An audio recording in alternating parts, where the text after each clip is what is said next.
Kratkær og Riskær bliver et nyt spændende boligområde med opførelsen af 10 arkitekttegnede rækkehuse med boligareal på 135 kvadratmeter, perfekt placeret i centrum af Smørum Nedre. Boligerne ligger tæt på indkøbscenter, sportscenter og offentlig transport. Husene opføres som lavenergihuse efter 2020 normkrav, hvor den nyeste byggeteknologi anvendes. Dette sikrer et ekstremt lavt energiforbrug og en meget lav grad af vedligeholdelse.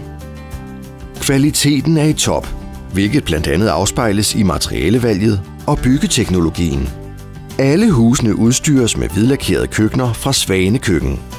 Toiletter og bad ligeledes med møblement fra Svanekøkken, samt klinker i lyse nuancer og flotte parketgulve.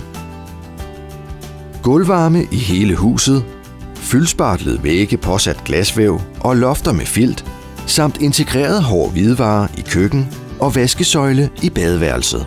Planløsningen er indrettet med minimal spildplads og god udnyttelse af kvadratmeterne.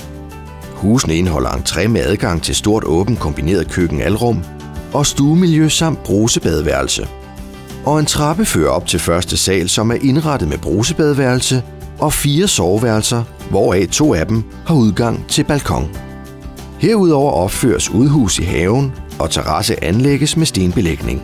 Hver matrikel afgrænses med bøgehæk. Husene får adgang til egen carport på fælles parkeringsplads. Forventet indflytning den 1. juni 2016. Se mere på jenoejendomme.dk.